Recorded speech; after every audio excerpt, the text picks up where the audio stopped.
Ang susunod na programa ay rated PG. Ito ay nangangailangan ng patnubay at gabay ng magulang para sa mga batang manonood.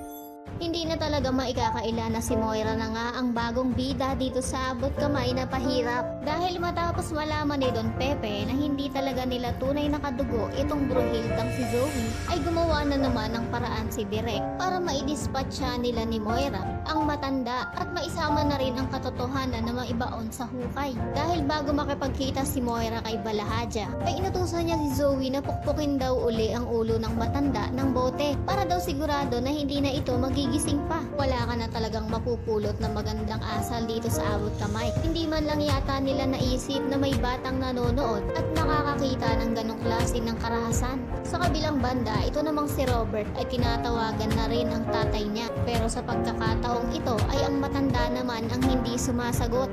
Talaga nga namang nasa huli na ang pagsisisi dahil kung kailan namang may nangyari ng masama sa tatay niya ay doon niya lang naisip na makipag-ayos. Samantala ito namang si Annalyn ay labis na nag-aalala dahil bukod sa hindi pa nga dumadating ang matanda sa napag-usapan nilang lugar ay hindi rin ito sinasagot ang mga tawag niya. Naisip naman ni Rega na baka daw po pwede silang pumunta sa admin para i-check ang CCTV footage kung dumating ba ang matanda sa hotel na dapat sila magkikita. Nakadagdag din kasi sa pag-aalala ni Annalyn na nakita niya si Moira at napagtagni-tagni nga nilang dalawang magkaibigan na pumunta rin doon ang matanda para makipagkita kay Moira at hindi naman maayos ang lagay ng relasyon ng magbiyanan ay panigurado na may kinalaman ang Bruhilda sa pagkakawala nitong si Don Pepe. Pero wala din namang napala ang magkaibigan dahil sabi nga ng admin na offline daw ang security system nila sa loob ng hotel simula pa nung umaga. Kaya hiniling na lang ni Annalyn na baka naman daw po pwede na lang nilang makita ang CCTV footage sa labas ng hotel. Dahil kung dumating daw talaga ang lolo niya ay maiispatan ito ng CCTV sa parking lot.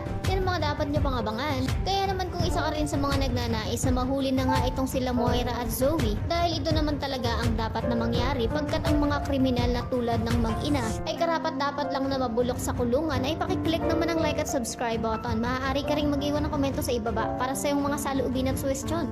Maraming salamat sa iyong panunood.